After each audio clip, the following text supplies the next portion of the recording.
अस्सलाम वालेकुम फ्रेंड्स, मैं हूं नुमान और आप देख रहे हैं मेरा यूट्यूब चैनल ज़िमर टीवी। फ्रेंड्स, आज की इस वीडियो में इस टॉपिक के ऊपर बात करेंगे। अगर आप सऊदी अरब में उम्रे के वीज़े के ऊपर आए हुए हैं या आप किसी कंपनी में या कफ़ील के पास काम करते हैं, आपसे आपका पासपोर्ट गुम हो चुका है, तो आपने क्या करना है। फ्रेंड, इस टॉपिक से रिलेटेड कुछ वीडियोज़ मैंने देखी हैं। वैसे ही उन्होंने बताया हुआ है कि आप पुलिस स्टेशन चले जाएँ, आप इधर चले जाएँ, आपने ये करना है, वो करना है। मैं आपको बताता हूँ, पिछले हफ्ते जो है मेरा दोस्त बनवा के आया है।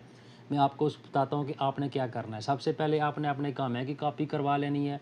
इसके साथ साथ अगर आपका जो पासपोर्ट की पीडीएफ या कोई तस्वीर रहा है, तो आपने उसकी कॉपी भी निकलवा लेनी है। ये मैं आपको इसलिए बोल रहा हूँ कि वहाँ पे एम्बेसी में जो है आपको एक कॉपी 4-5 रियाल की पड़ेगी। तो आप जहाँ पे रहते हैं वहाँ से आप ये कॉपी ज़रा करवा लें। इसके साथ साथ किराया जो आपका जितने भी दूर से आएंगे वो आप अलग लगेगा। लेकिन मैं आपको फ़ीसेस वगैरह बता देता हूँ, फ़ीसेस क्या हैं। तो जो 10 साल का पासपोर्ट है, इसकी फ़ीस तकरीबन 225-30 रियाल लगेगी। इसके साथ साथ जब आप वहाँ पे एम्बेसी में जाएंगे, तो वहाँ पे आपने एक एफिडेविट जो है उसको पुर करना है। जैसे स्टाम्प पेपर वगैरह होता है, उसके ऊपर आपने ये लिखना है कि वो आपको लिख कर दे देंगे। आपने खाली साइन वगैरह करना है। उसके ऊपर यही लिखा होगा कि मुझसे ये पासपोर्ट ऐसे गुम हो गया, आपका नाम वगैरह सारा कुछ लिखा होगा।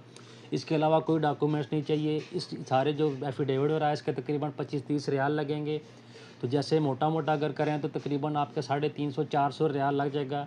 जो मिसाल के तौर पे अगर आप करीब हैं तो किराया वगैरह डाल के मैं आपको बताया। यानी इसके साथ साथ अगर आप दूर से आ रहे हैं तो किराया अलग, लेकिन किराए को छोड़ के अगर बात की जाए एफिडेविट कॉपीज़ वगैरह ये बाकी चीज़ें जो मैंने बताई हैं, तकरीबन आपका जो है 300 रियाल तक खर्चा आएगा। इसके अलावा फ्रेंड्स, आप जितनी भी वीडियोस देखते जाएंगे आपको टेंशन होगी और आप वैसे आपको समझ नहीं आएगी। कोई पुलिस स्टेशन जाने की ज़रूरत नहीं है। पिछले हफ्ते मेरा दोस्त बना के है, जो जो उसने स्टेप्स फॉलो किए हैं वो मैंने आपको बता दिए हैं। वो यही है कि आपने सीधा एम्बेसी में चले जाना है, वहाँ जाकर वो जो भी प्रोसेस होगा वहाँ से हो जाएगा आपका। क्योंकि आपको पुलिस स्टेशन जाने की ज़रूरत नहीं है। जैसे ही वीडियोस देखते जाएंगे आप जो है वो टेंशन में होंगे, पता नहीं पुलिस स्टेशन जाना पड़ेगा, ये करना कर पड़ेगा, वो करना पड़ेगा। तो वैसे आप जो है आपको टेंशन होगी और आपका टाइम वेस्ट होगा। इसलिए आपने सीधा एम्बेसी में चले जाना है। कोशिश करनी है कि सुबह पहले टाइम आप निकल जाएँ, ताकि आप टाइम पर पहुँच सकें और एक दिन के अंदर ही आपका काम हो जाए।